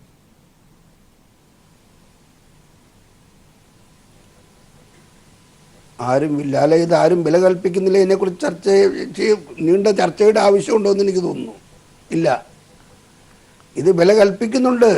ഇത് എല്ലാവരും ചർച്ച ചെയ്യുന്നൊരു സംഗതിയാണ്. അതുകൊണ്ടാണ് നമ്മളും ചർച്ച ചെയ്യുന്നത്. ഇത് വളരെ സുതാര്യമായ ഒരു ബജറ്റാണ് പീയൂഷ് ഗോയൽ ഇന്ന് അവതരിപ്പിച്ചത്. അതിന് പല അതിനെക്കുറിച്ച് എതിരഭിപ്രായം ഉണ്ടാവാം. അത് എതിരഭിപ്രായം കണ്ടുപിടിച്ചിട്ട് അതിനുള്ള എതിരഭിപ്രായം പറയുന്നു. സ്വാഭാവികം മാത്രമാണ്. ഓരോ ബജറ്റ് അവതരിപ്പിച്ച് കഴിയുമ്പോഴും അതിനുള്ള ആശങ്കകളും അതിനുള്ള ആശങ്കകൾ മുന്നോട്ട് വെക്കും. അത് ഇംപ്ലിമെൻറ്റ് ചെയ്യുന്നതിന് മുമ്പ് അതിന് പരിഹാരം ഉണ്ടാക്കാനും ശ്രമിക്കും. ഇത് അതേപടി ഇംപ്ലിമെൻറ്റ് ചെയ്തിടത്തും ഉണ്ടായിട്ടില്ല. ഇതിനെക്കുറിച്ച് ചർച്ച വരുമ്പം വീണ്ടും അതിന് പരിഹരിച്ചിട്ട് അത് കാലാകാലങ്ങളിൽ ഉണ്ടായിട്ടുണ്ട്. അതിന് അമെൻമെൻറ്റ് വരുത്തിയിട്ടുണ്ട്. വന്നിട്ടാണ് ഇത് ഇംപ്ലിമെൻറ്റ് ചെയ്തിട്ടുള്ളത്. പക്ഷേ ഇത് തെരഞ്ഞെടുപ്പിന്റെ തലേദിവസം പറയുന്നതായിരുന്നു നല്ലത്. ആളുകൾ ചർച്ച ചെയ്ത് കാര്യം മനസ്സിലാക്കുന്നതിന് മുൻപ് തന്നെ ഇത് കാര്യങ്ങൾ അങ്ങ് പറഞ്ഞു പോകുന്നതായിരുന്നു നല്ലത്. ഇപ്പോ ഇത് ആളുകളെല്ലാം ചർച്ച ചെയ്യുന്നു. ശ്രീ പുരുഷോത്തമൻ, അപ്പൊ എന്താ ചോദിക്കുന്നത്? ഈ ടാക്സിന്റെ കാര്യത്തിൽ ഈ സാധാരണക്കാർക്ക് 5 ലക്ഷം രൂപ വരെയുള്ള വരുമാനമുള്ള ആളുകൾക്ക് ടാക്സ് ബെനിഫിറ്റ് അവർക്ക് അടയ്ക്കേണ്ട എന്നാണ് വാർത്തകൾ പൊയ്ക്കൊണ്ടിരിക്കുന്നത്. താങ്കൾ അതിനെ എങ്ങനെ വിശദീകരിക്കും? 5 ലക്ഷം രൂപ വരെയുള്ള ആർക്കും ഇനി വരുമാനം ആദായ നികുതി കൊടുക്കണ്ട, അതിന് മുകളിലോട്ട് മാത്രം കൊടുത്താൽ മതി എന്നാണോ? ആദായ 2.5 ലക്ഷം അതിന് മുമ്പ് പറഞ്ഞ ആൾ പറഞ്ഞു 2.5 ലക്ഷം വരുന്നുള്ള അത് തന്നെയാണ് മുന്നോട്ട് പോകുന്നത്, 5 ലക്ഷം എന്നുള്ളതല്ല എന്ന് പറഞ്ഞു. അപ്പം ഞാൻ പറയുന്നത് എന്താ ചോദിച്ചു കഴിഞ്ഞാൽ ഈ 5 ലക്ഷം പരിധി അത് ഇംപ്ലിമെൻ്റ് ചെയ്യുന്ന അന്ന് മുതൽ, ഇത് ഈ ദിവസം മുതലല്ല, ഇത് അവതരിപ്പിച്ചത് ഇംപ്ലിമെൻ്റ് ചെയ്ത അന്ന് മുതലാണ്. ഇന്ന് മുതലുള്ള അദ്ദേഹം പറഞ്ഞ കാര്യങ്ങൾ ശരിയാണ്. 2 ലക്ഷമാണ്. 5 ലക്ഷം വരുന്നത്, 5 ലക്ഷം ആദായ നികുതി പരിധി വരുന്നത് ഇത് എപ്പോൾ ഇംപ്ലിമെന്റ് ചെയ്യുന്നു അന്ന് മുതലാണ്. ശ്രീ പുരുഷോത്തമൻ, ഇന്ത്യയിൽ 5 ലക്ഷം രൂപ കയ്യിലുള്ള ആളുകൾക്ക് അതിന് നികുതി കൊടുക്കേണ്ട, അതിന് മുകളിലോട്ടുള്ള ആളുകൾക്ക് മാത്രം, അതിന് മുകളിലോട്ടുള്ള തുകയ്ക്ക് മാത്രം നികുതി കൊടുത്താൽ മതി എന്നാണ് പ്രചരണം. അത് തെറ്റാണെന്നാണ് സാമ്പത്തിക വിദഗ്ധർ ഇവിടെ ചൂണ്ടിക്കാട്ടിയത്. അങ്ങനെയല്ല. 5 ലക്ഷം രൂപ വരെ മാത്രമേ വരുമാനമുള്ളൂ എങ്കിൽ അവർ രക്ഷപ്പെട്ടു. 1 രൂപയെങ്കിലും കൂടുതലുണ്ടെങ്കിൽ പഴയ സ്ഥിതി തന്നെയാണ് എന്നാണ്. റിബേറ്റിന്റെ കാര്യമാണ് ഈ പറയുന്നത്. 87A എന്ന് പറയുന്ന വകുപ്പ് പ്രകാരം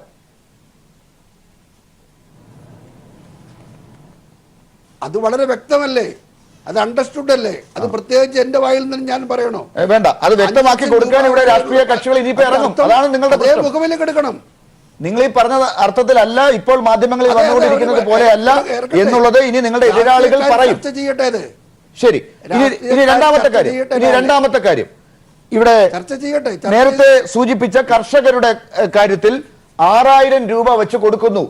രാഹുൽ ഗാന്ധി പറഞ്ഞത് ഒരു കർഷകന് ഒരു ദിവസം 17 രൂപ എന്നാണ്, ആ കണക്കനുസരിച്ചാണെങ്കിൽ എന്നാണ്.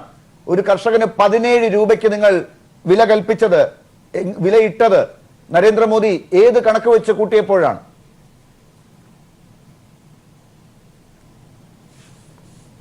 രാഹുൽ ഗാന്ധി പറഞ്ഞത് എന്താണെന്നൊന്നും എനിക്കറിയില്ല. പക്ഷെ ഞാൻ പറയുന്ന ഒരു കാര്യം, ഈ ഗവൺമെൻറ് 6000 രൂപ വെച്ച് കർഷകർക്ക് 2 ഹെക്ടർ ഭൂമിയുള്ളവർക്ക് കൊടുക്കും എന്ന് പറഞ്ഞുള്ള ഒരു അതേക്കുറിച്ച് മാത്രമേ എനിക്ക് പറയാനുള്ളൂ. രാഹുൽ ഗാന്ധി എന്താ പറഞ്ഞത്? രാഹുൽ ഗാന്ധി പല കാര്യങ്ങളും പറയാറുണ്ട് ഇങ്ങനെ. അങ്ങേര് പല കാര്യങ്ങളും പറയാറുണ്ട്. അദ്ദേഹത്തിൻ്റെ അച്ഛൻ കള്ളനാണെന്ന് പറഞ്ഞു നടന്നു. അത് ഇപ്രാവശ്യം മോദി അത് തിരിച്ചെടുത്തിട്ട് ഇപ്രാവശ്യം മോദി കള്ളനാണെന്ന് അദ്ദേഹം വേറെ വാക്കുകൾ ഉപയോഗിക്കുന്നു.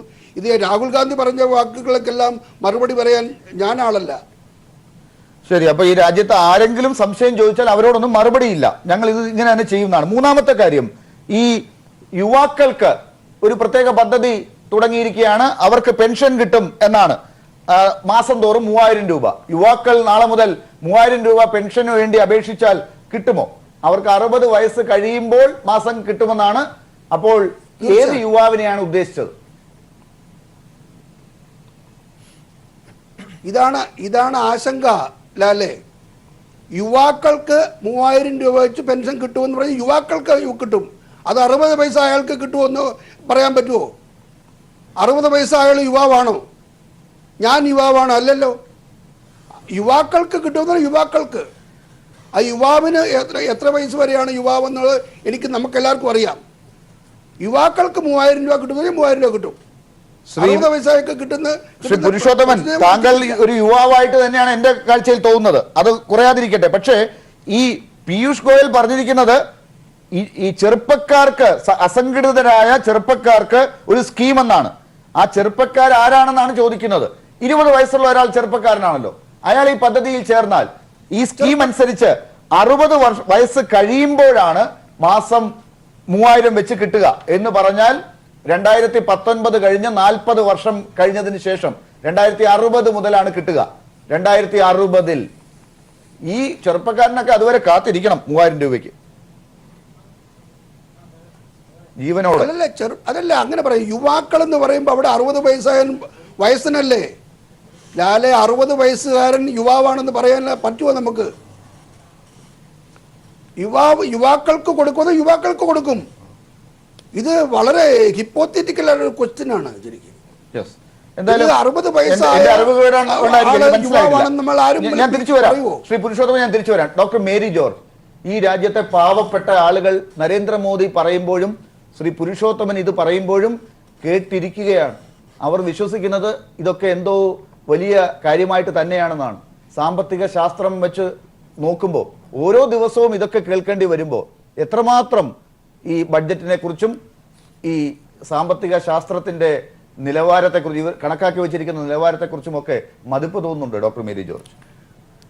അതായത് ഇപ്പോൾ പറഞ്ഞ ഈ യുവാക്കൾ ഇൻഷുറൻസിൽ ചേർന്ന് അതിൻ്റെ പ്രീമിയം അടച്ചു കഴിഞ്ഞാൽ 60 വയസ്സ് കഴിയുമ്പോൾ അവർക്ക് ഇങ്ങനെ 3000 രൂപ ഒരു മാസം എന്ന രീതിയിൽ വരുമാനമുണ്ടാകും എന്നാണ് ഞാൻ മനസ്സിലാക്കുന്നത്. സാധാരണ രീതിയിൽ ഇൻഷുറൻസ് എന്ന് പറയുന്നത് അങ്ങനെയാണ്. അപ്പം അതിനു വേണ്ടി, അതായത് 60 വർഷം കഴിഞ്ഞ് ഒരു 3000 രൂപ കിട്ടാൻ വേണ്ടി അസംഘടിതരോ സംഘടിതരോ ഏത് തരത്തിലുള്ള യുവാവാണെങ്കിലും അതിനു വേണ്ടിയുള്ള ഇൻവെസ്റ്റ്മെൻറ്റ് ഇപ്പോൾ നടത്തുമോ? ആ തരത്തിലുള്ള രീതിയിലാണോ നമ്മുടെ ഇന്ത്യക്കാർ, അതായത് ഈ അസംഘടിത മേഖലയിലുള്ളവർ അന്നന്നത്തെ ആഹാരത്തിന് വേണ്ടി ബുദ്ധിമുട്ടുന്നവരായിരിക്കും. അത് നമ്മൾ തൊഴിലില്ലായ്മയുടെ കോണ്ടെക്സ്റ്റിൽ വേണം കാണാനായിട്ട്.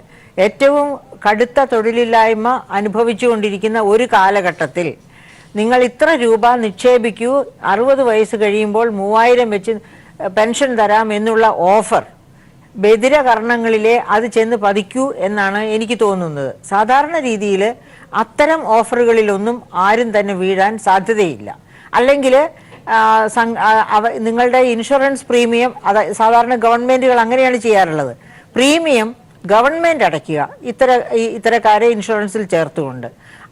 അങ്ങനെ അടയ്ക്കുന്ന പ്രീമിയം, ഗവൺമെൻറ് അടയ്ക്കുന്ന പ്രീമിയം, അതിൻ്റെ കൂടെ ഏതെങ്കിലും ഒരു ചെറിയ ഭാഗം വ്യക്തികൾ സംഭാവന ചെയ്യും. അങ്ങനെയാണ് സാധാരണ ചെയ്യാറുള്ളത്. അത്തരം വിശദാംശങ്ങളൊന്നും ഇതിനകത്ത് കാണുന്നില്ല. ഒരുപക്ഷെ ഗവൺമെന്റ് അത് ഉദ്ദേശിക്കുന്നുണ്ടാകും. പക്ഷേ ഈ പറയുന്ന കാര്യങ്ങളൊക്കെ ഇത്ര ഡീറ്റെയിൽ ആയി ചർച്ച ചെയ്യുന്നവർക്കാണ് ഇങ്ങനെയെങ്കിലും സംശയങ്ങൾ ഉണ്ടാകുന്നത്.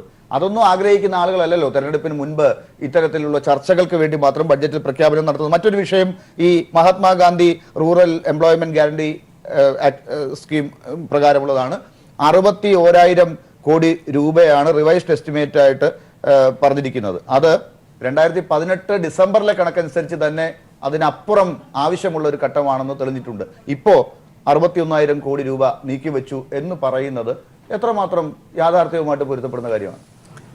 ലാലെ, ഈ നമ്മളെ വിദഗ്ധന്മാർക്ക് മാത്രമേ ഈ ബജറ്റിലെ പ്രഖ്യാപനങ്ങളുടെ പൊള്ളത്തരം മനസ്സിലാവൂ എന്ന് ധരിക്കുന്നത് തെറ്റാണ്. യഥാർത്ഥത്തിൽ ഇന്ത്യയിലെ ജനങ്ങൾ, ഇന്ത്യയിലെ വോട്ടർമാർ ഇത് ശരിയായ രീതിയിൽ മനസ്സിലാക്കുമെന്നാണ് ഞാൻ കരുതുന്നത്. കാരണം കഴിഞ്ഞ 5 വർഷക്കാലവും കൃഷിക്കാരുടെ വരുമാനം ഇരട്ടിയാക്കും എന്ന് പറഞ്ഞ മുദ്രാവാക്യം നടപ്പിലാക്കിയില്ല, വാഗ്ദാനം നടപ്പിലാക്കിയില്ല. അതുപോലെ തന്നെ അസംഘടിത മേഖല, ഗ്രാമീണ മേഖല, ഇവർക്കെല്ലാം പലതരത്തിലുള്ള ആനുകൂല്യങ്ങൾ പ്രഖ്യാപിച്ചെങ്കിലും കഴിഞ്ഞ 5 വർഷക്കാലവും നടപ്പിലാക്കിയില്ല.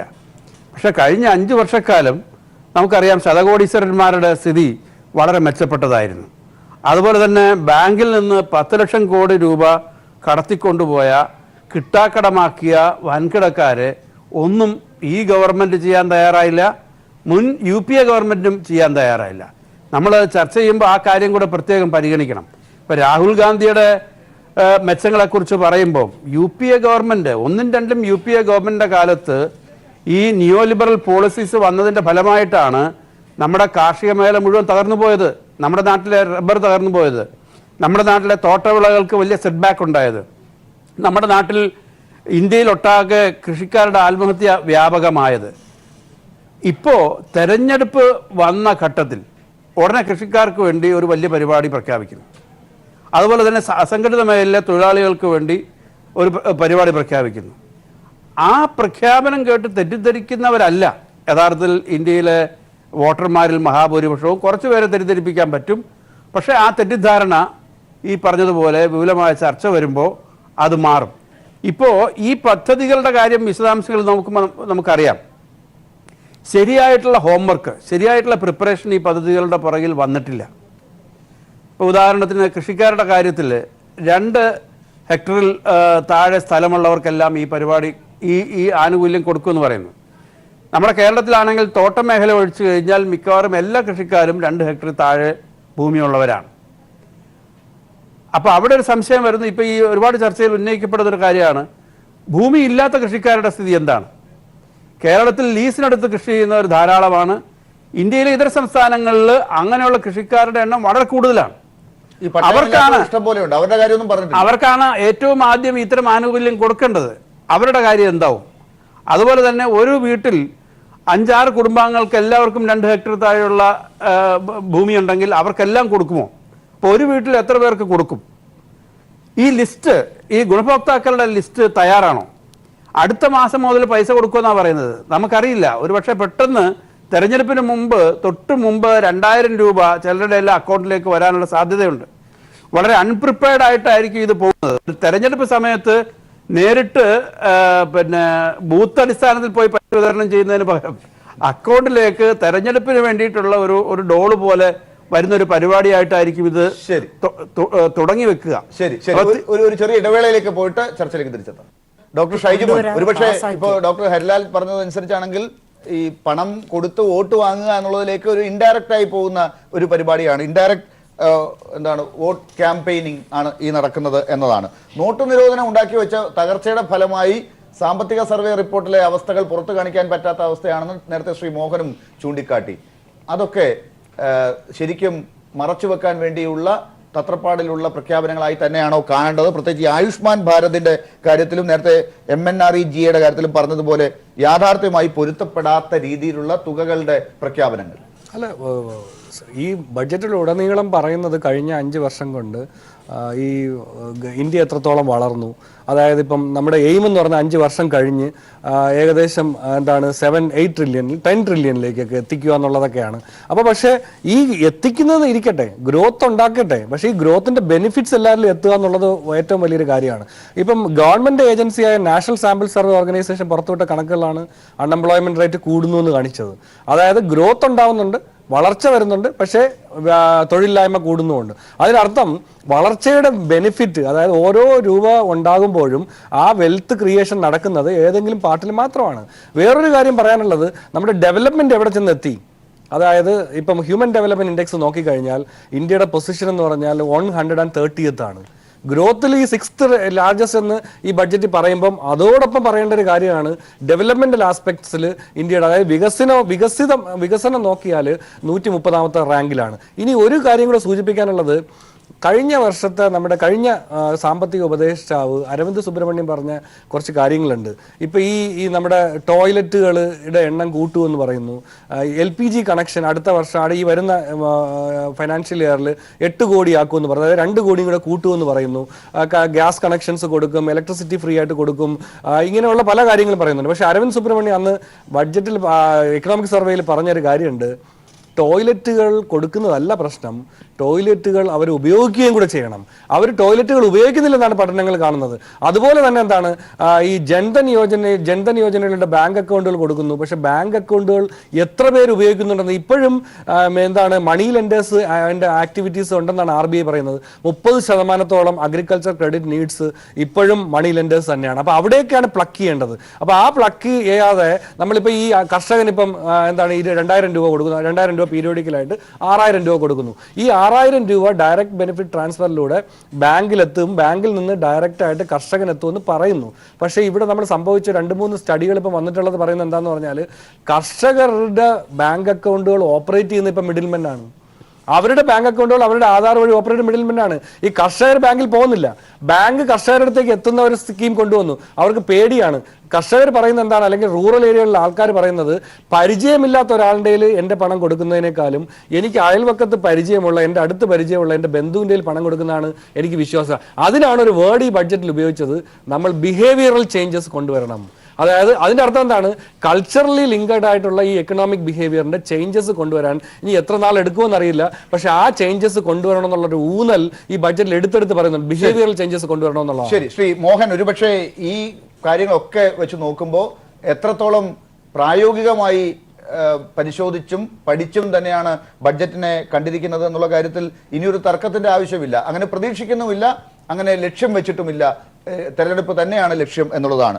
അങ്ങനെ തെരഞ്ഞെടുപ്പിലേക്ക് പോകുന്ന ഘട്ടത്തിൽ 2014 മുതൽ 2019 വരെ എത്തുന്ന ഈ ഘട്ടത്തെ പരിശോധിക്കുമ്പോൾ ഈ 2019 ഈ ഇടക്കാല ബഡ്ജറ്റ് എന്ന ഓമന പേരിൽ ഇപ്പോഴും വിളിക്കുന്ന ഈ പ്രഖ്യാപനങ്ങൾക്ക് എന്ത് പ്രത്യാഘാതമാണ് തെരഞ്ഞെടുപ്പ് ഇന്ത്യയിൽ ഉണ്ടാകുക? പശുവിന് പ്രാധാന്യമുണ്ട്, കേരളത്തിലെ പ്രളയബാധിത പ്രദേശങ്ങൾക്ക് പ്രാധാന്യമില്ല എന്നൊക്കെ കാണുമ്പോൾ ഇതിൽ ഈ ബഡ്ജറ്റിന് പുറമെ 1-2 കാര്യങ്ങൾ കൂടി പറഞ്ഞില്ലെങ്കിൽ ചിത്രം ഒരിക്കലും വ്യക്തമാകുകയില്ല. കാരണം നമ്മുടെ സാമ്പത്തിക രംഗത്ത് ഇന്ത്യൻ സമ്പദ്ഘടനയിൽ 2010 മാന്യത്തിന് ശേഷം തന്നെ അലോസരപ്പെടുത്തുന്ന സത്യങ്ങളുണ്ടെന്ന് വിദഗ്ധന്മാരും മറ്റ് ചിന്തകരൊക്കെ പറഞ്ഞതൊക്കെ സത്യമാണെന്ന് പീയൂഷ് ഗോയൽ വളരെ വ്യക്തമായി പറയാതെ പറഞ്ഞു കഴിഞ്ഞു. അതാണ് ഈ ബഡ്ജറ്റ്. ഈ ബഡ്ജറ്റ് സർക്കാർ സാമ്പത്തിക രംഗം അത്ര നല്ലതല്ല എന്ന് അംഗീകരിച്ചിരിക്കുന്നു. ഇനി ഏറ്റവും വലിയൊരു പ്രത്യാഘാതം, credibility of the institutions of the Indian statistical system ഇന്ന് താറുമാറായി, ചിന്ന ഭിന്നമായി, ഇറ്റ് ഇസ് ഇൻ ഷാമ്പിൾസ്. ഇന്ത്യയുടെ വളർച്ചാ നിരക്ക് എത്രയാണെന്ന് ചോദിച്ചാൽ CSOയുടെ ഫിഗറും ഇന്ത്യയിലെ ബഡ്ജറ്റിലെ ഫിഗറും 2ആണ്. ബഡ്ജറ്റിന് 2 ദിവസം മുമ്പേ CSO റിവൈസ്ഡ് പ്രിലിമിനറി എസ്റ്റിമേറ്റ് ഇറക്കി 2017-18 വളർച്ചാ നിരക്കിനെ 6.7 നിന്നും 7.2 ഉയർത്തി. നോട്ട് നിരോധന വർഷത്തെ വളർച്ചാ നിരക്കിനെ 8% മുകളിൽ ഉയർത്തി. ഇതിനു മുമ്പ് നിതി ആയോഗ് പോയി ബാക്ക് സീരീസ് നടത്തി. മാസാമാസം മണിക്കൂർ കണക്ക് ഇന്ത്യയുടെ വളർച്ചാ നിരക്ക് മാറിക്കൊണ്ടിരിക്കുകയാണ്. ഒരു വിദ്യാർത്ഥിക്ക് മൾട്ടിപ്പിൾ ചോയ്സ് ക്വസ്റ്റ്യൻ ഇന്ത്യയുടെ വളർച്ചാ നിരക്ക് എന്താണെന്ന് ചോദിച്ചാൽ ഉത്തരം എഴുതാൻ പറ്റാത്ത അവസ്ഥ അത്രത്തോളം പരിതാപകരമായ അവസ്ഥയിലാണ് ഇന്ത്യയിലെ സ്റ്റാറ്റിസ്റ്റിക്കൽ സിസ്റ്റത്തിന് ഈ സർക്കാർ കൊണ്ടെത്തിച്ചിരിക്കുന്നത്. ഈ പ്രത്യാഘാതത്തിനിടയിലാണ് ഇന്ന് 3.4% ധനക്കമ്മി ഉണ്ടെന്ന് പറയുന്നത്. CSOയുടെ പുതിയ ഫിഗർ എടുത്ത ഈ 3.4 3.2 ആവും. അതും ഒരു പക്ഷേ ഇന്ത്യയിലെ ചിന്തകരും വിദഗ്ധരും ഒന്നുമല്ല. പ്രൊഫസർ ഹരിലാൽ പറഞ്ഞതുപോലെ സാധാരണക്കാരായ മനുഷ്യർ, ഇത് കാണുന്നവർ ഈ പ്രഖ്യാപനങ്ങളുടെ പൊള്ളത്തരം കാണുക തന്നെ ചെയ്യുമെന്നാണ് ഞാൻ വിശ്വസിക്കുന്നത്. തെരഞ്ഞെടുപ്പ് വിജയത്തെപ്പറ്റി എനിക്ക് പറയാൻ കഴിയില്ല, പക്ഷേ ഇത് വളരെ ഇന്ത്യൻ സാമ്പത്തിക രംഗം കഴിഞ്ഞ സർക്കാർ ഇന്ത്യൻ സ്റ്റാറ്റിസ്റ്റിക്കൽ സിസ്റ്റത്തിനെ തകർത്തത് പുതിയ ഒരു സീരീസിലൂടെയാണ്. അതിനെ പൂർവാധികം ഭംഗിയായി ഈ സർക്കാർ ഗുരുതരമായ പ്രത്യാഘാതങ്ങളോട് നടപ്പാക്കിക്കൊണ്ടിരിക്കും. ശരി, ശ്രീ പുരുഷോത്തമൻ, ഞാൻ വരാം ഡോക്ടർ ബിരി ജോർജ്. ശ്രീ പുരുഷോത്തമൻ, ഈ കാര്യത്തിൽ ഒരുപക്ഷെ 2004 ഓർമ്മിപ്പിക്കുന്ന അനുഭവം ആണ് ആളുകൾ ഒക്കെ ഇപ്പോൾ പറയുന്നത്. ഇന്ത്യ ഷൈനിങ് എന്ന് പറഞ്ഞുകൊണ്ട് തെരഞ്ഞെടുപ്പിനെ നേരിട്ടപ്പോൾ രാഷ്ട്രീയമായി ഉണ്ടായ പ്രതികരണം എന്താണെന്നുള്ളത്. രാഷ്ട്രീയം ചർച്ച ചെയ്യേണ്ട ഘട്ടമല്ല ഒരു ബഡ്ജറ്റിന്റെ അവസ്ഥയിൽ. പക്ഷേ ഇപ്പോൾ കണക്കുകൾക്ക് വലിയ ഉത്തരങ്ങൾ നൽകാൻ പറ്റാത്ത തരത്തിൽ BJP നേതാക്കൾ ചർച്ചകളിൽ പങ്കെടുക്കുന്നവർക്കും പറ്റുന്നില്ല, പങ്കെടുക്കാത്തവർ ഭാഗ്യവാന്മാർ എന്ന് പറയേണ്ടി വരുന്ന ഒരു അവസ്ഥയുമുണ്ട്. അങ്ങനെ ഉള്ളപ്പോൾ 2004 സ്ഥിതി 2019 കാണേണ്ടി വരുമോ BJPക്ക്?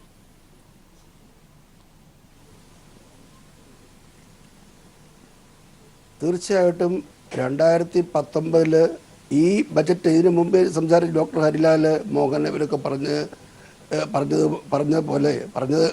കാര്യങ്ങൾ ഞാൻ മനസ്സിലാക്കിയെടുത്തോളം അടുത്ത തെരഞ്ഞെടുപ്പിൽ ഈ ബജറ്റ് ശരിക്ക് ജനങ്ങൾ മനസ്സിലാക്കും.